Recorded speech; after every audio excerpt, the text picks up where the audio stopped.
Let's hear a little bit from these books and then we'll have a chat. Maybe we'll start with Michelle, with Bridget. I'm looking at Bridget and saying Michelle. Bridget? So I'm going to be reading from my second novel, Some People's Children. The section I'm going to be reading from it is it's chapter 2 of part 2 of the book. And in this section, this is a coming-of-age story that takes place in the late 80s and early 90s. At this point, the protagonist, Imogen Tubbs, is living in St. John's in 1993, so this is post-COD moratorium. And the section I wanted to read kind of talks about like her life and the situation she's finding herself in after her first year of university.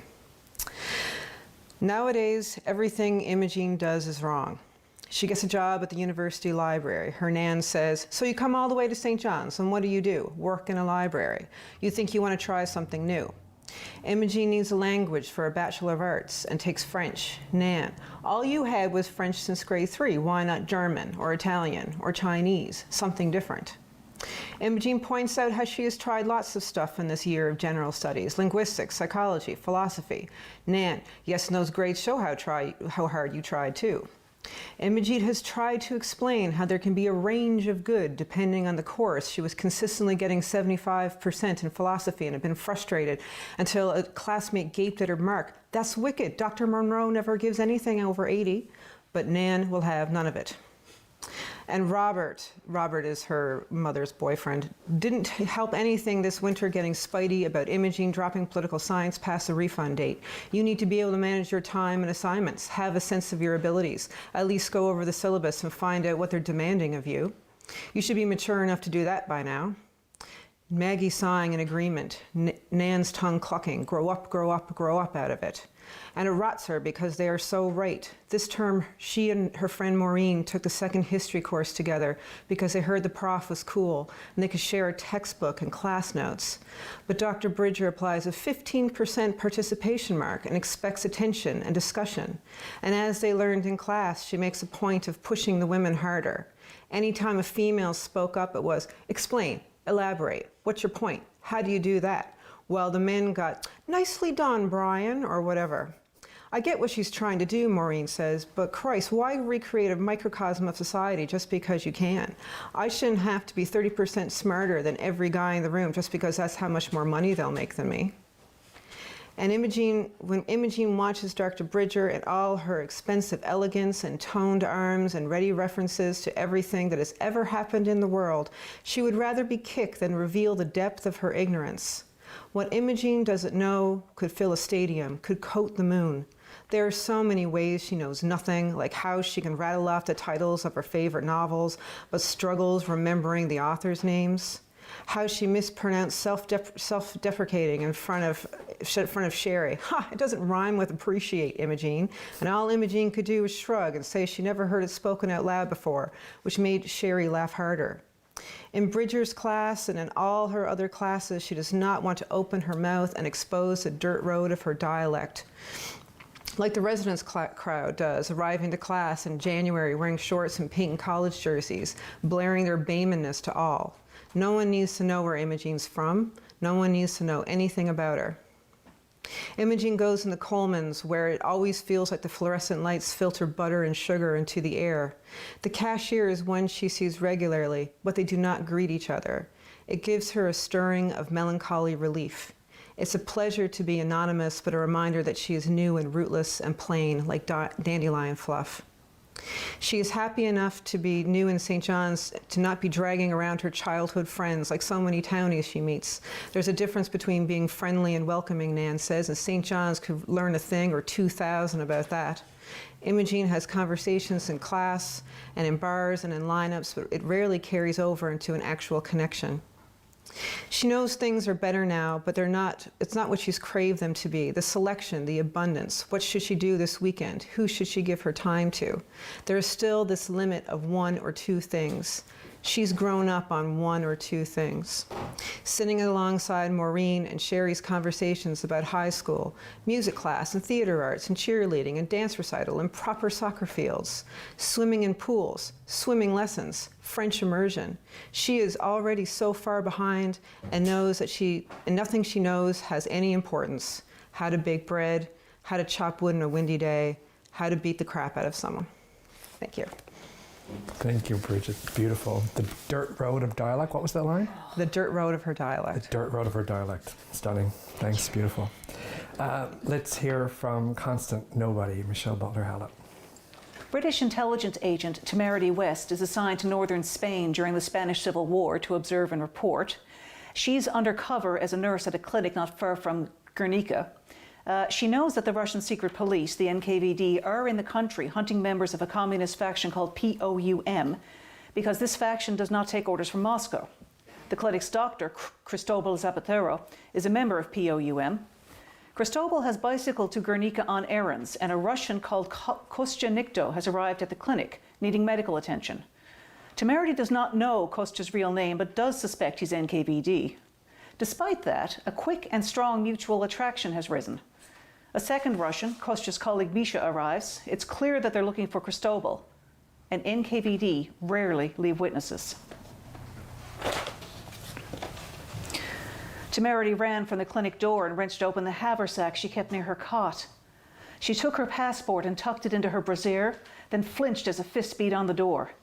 The plea came in Spanish. "Let me in!" She unlatched and opened the door, stumbling as a man wheeling a bicycle shoved her aside. Cristobal? Eyes wide and dark with fear and fatigue, Cristobal stared straight ahead as he dropped the bicycle, grabbed Temerity's arm, and hauled her into the little kitchen. He wore no shirt beneath his jacket, and he clutched something in his left hand as he whispered in rapid Spanish. Then he pointed back to the unlatched door. Temerity whispered back, Wait, I don't understand. The latch!"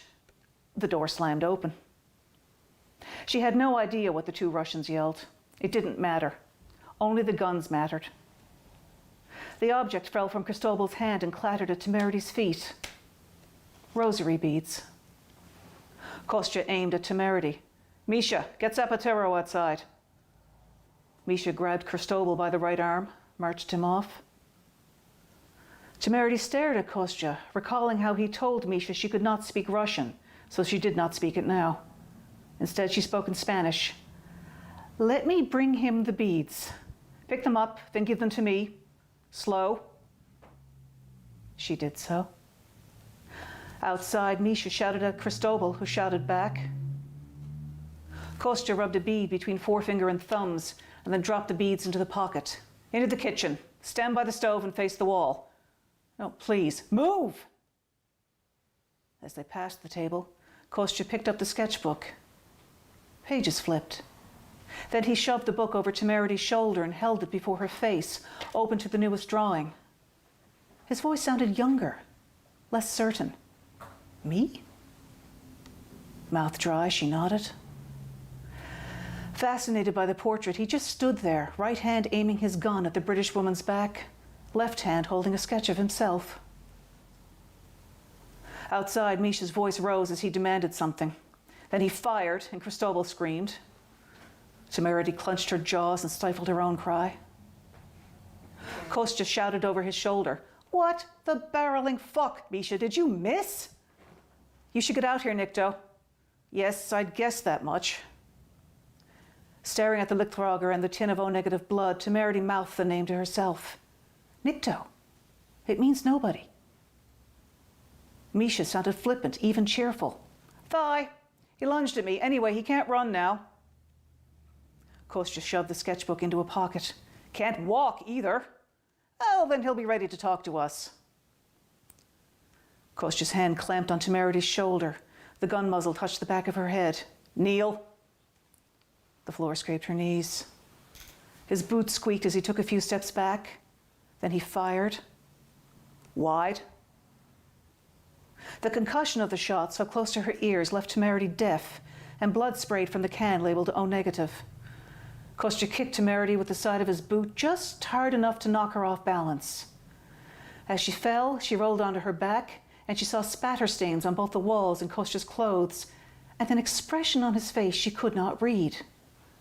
He gestured with his free hand, and his mouth worked. English, "Stay down, stay down." Then he snatched several rolls of bandage and ran. Beautiful. Thank you. Thanks. I was really excited to talk about both of these books because in many ways they're very, very different books. We have Bridget's Some People's Children, which is set in Newfoundland, is obviously not without its dramatic elements, but really funny, really beautifully crafted sense of humor through it. And yours, as we've just heard, carves this path of like drama and intrigue and tension that's kind of unrelenting through the entire thing. And so in thinking about what similarities exist between the two, I was weirdly drawn to the Bechdel test. Do you guys know the Bechdel test? Yeah. Alison Bechdel is an American cartoonist who, a feminist lesbian American cartoonist who developed this test for media, films, television, that essentially is about a feminist lens on work, and how do you look at a work, does the central female character exist outside of the opinions, influence of men? What aspects of the character resonate in the absence of men? And most things actually fail it. And what's interesting about these two books is that not that they pass that test, but they defy it. I would love to hear what Alison Bechdel has to think about these books, because both of these books are, the women in these books are defined by the men around them and what the men have done to them and are continuing to do to them. But they have agency, and they defy that notion of what Bechdel, I think, would cast a female character in that situation to be. And I'd love to hear you talk about the relationship between the men and the women in these books, and how these women are instilled with such agency, even though the situations in the books at first glance wouldn't seem to give them that kind of agency. Bridget, That's great. I was just, as you were talking about that, I was thinking about the Bechdel test, and I think one of the things in that test is that when it's applied to film, is that if there's two women and they have a conversation about something that's not a man, about a topic that's not about a man. And I sometimes think about it when I rewatch old movies that I liked when I was young. I'm like, oh, it's really rare. Nothing. There's none of the women even have a conversation that doesn't involve, something that's happening with a guy. Like, oh my God, how are we going to get out of here? Or something like this. So that was interesting. I mean, for my book, because it takes place, it covers. Imogene Tubbs is the protagonist. It starts, I believe, in 1989, so she's 11. So it covers 9 years of her life.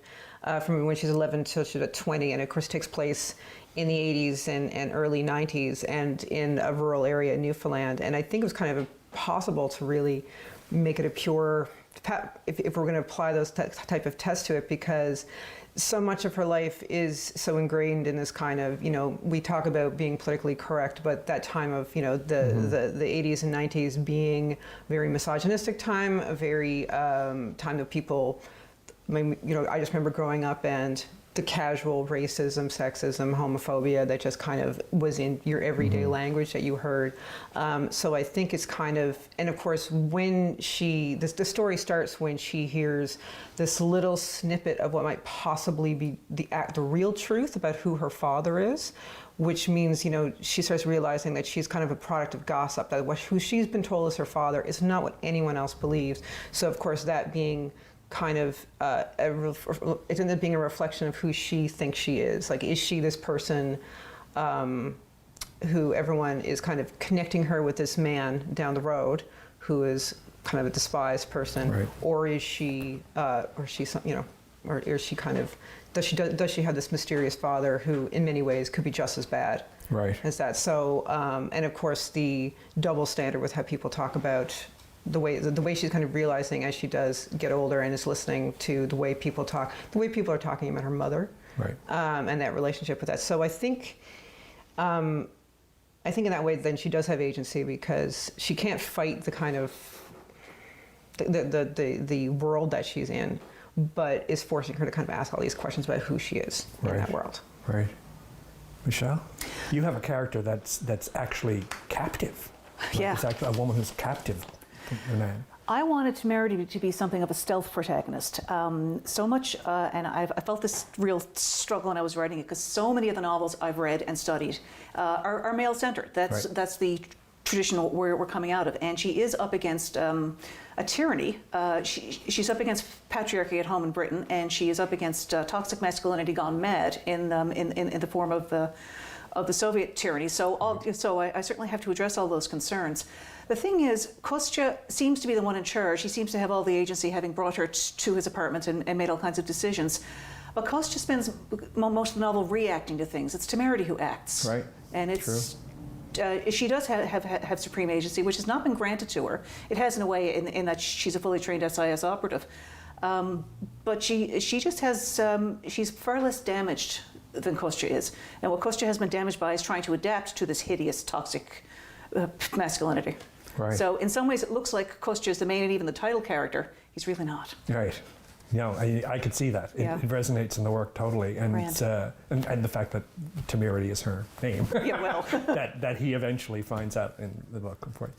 The other thing that I think is really, I mean, I think this kind of is a uniting factor about all work, could be said, but I think it really resonates in both of these books is the notion of identity. And in Bridget's work, as you were just talking about, this is someone who is questioning and actively searching for who her father might be. Against all kind of societal suggestions otherwise. And in your book, you have someone who is levels of identity, a concealed identity. I mean, like I was just saying, the two characters who are become very well known to each other over the course of the book kind of find out who each other are only at the end in terms of identity. And I guess I'd just like to hear your thoughts on the identity of these characters and whether that was something quite conscious in the work or something that evolved as you were developing the story.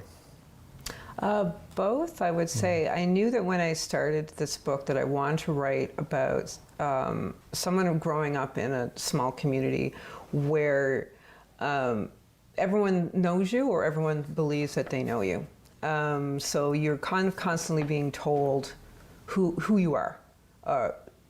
If you kind of break out and do something different, people react to it, people comment on it and things like that. So for Imogene, when that kind of starts happening, it's like, oh, this is what people believe I am. And it's something that she didn't really, it has been hidden from her. She's kind of going, fighting back and forth this kind of tug of war in between, who she is, who people are telling her she is, and who she's afraid she is. So that, and I think that's kind of, so as I kept going through the book, I kept thinking about, because there's times, it's a coming of age story. She's a teenager. She makes huge mistakes and errors and bad choices and all these kinds of things, errors of judgment. And I was thinking about how that is so important, I think, for when we are creating our identity. We form who we are more, once we're teenagers, that's when we learn more from mistakes and rewards. Mm-hmm. So when she is kind of doing things like, I don't know, breaking into someone's house and stuff like this, when she's a teenager, she's thinking about how, is that her choice, or is this something that she has inherited because her father might be a despicable person? Right. We're running out of time, but I do want to hear you have talk about the notion of identity in your book a little bit. And I think Temerity's sense of identity is much firmer than Kostya's ever is. He is orphaned, and he's about 12, 13 during the Russian Revolution, ends up changing his name through a clerical error to Nikto, which literally means nobody. So he thinks of himself as nobody. In order to adapt and survive to the regime, he has to turn off a lot of his humanity. Otherwise, he can't kill people. Right. You can't kill a person whom you think is as much a human as you. His humanity keeps popping up, and it would get him in trouble, but I think that's a very hopeful sign. Right. And was that conscious? Like, did you set out to write a book about concealed identity? Or was that in part? Yes. Yeah, in part. Yeah. And what was the other part? What was the other driving force of this book for you? Just to throw that on you. Someone like Temerity, a British woman in the 30s who was able to live her own life, and of course the main reason she's able to do that is that she comes from a very privileged background. Right. If she'd been a working class girl, her life would have been very different. Right. I could talk about these books all day. I absolutely adore both of them. They're such incredibly strong and beautifully crafted characters and worlds. Thank you so much for being here, and thank you for tuning in. We'll be back with more Ochre 2021 with more sessions and more authors, but for now we'll leave you with a performance from Andrea Monro. This is a song about Jumbo the elephant and his travels. And how I think he must have thought, or might have thought, who knows.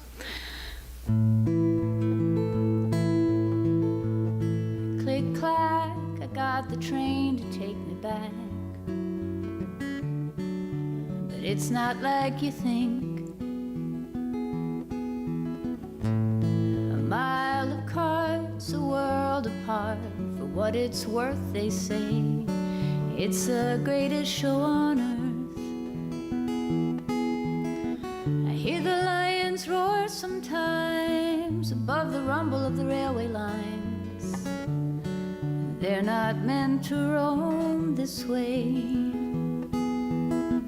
We stop in another town, we set it up, we tear it down. But the children sometimes stay till it's time to go again. I hear the bones calling me, but I'm not sure where they might be. I haven't passed them yet. Maybe it's time to forget. 'Cause 32,000 miles I've gone in a railway car alone. Well, lately I've been staring at the sky, just wondering what I'm worth. They say my life will always be this way, but I feel differently, of course. Sometimes when I'm in between Tonopah and New Orleans, and the sun, it gets so warm, reminds me of where I was born. When we get to San Antone, the cowboys hitch a ride back home. They've been following the moon on high. The stories make the miles fly by. 'Cause 32,000 miles I've gone in a railway car alone. Canada has always been my favorite place. Just miles and miles of empty space, and all those little towns to mark the pass of time. I like the cold north wind blowing down the line. I always knew that the day would come. All this working wouldn't be any fun. I know I'm not old, but lately I've been tired. Now there's a train a-coming, and I'm the only rider. 32,000 miles I've gone in a railway car alone. 32,000 miles I've gone in a railway car alone.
The following program is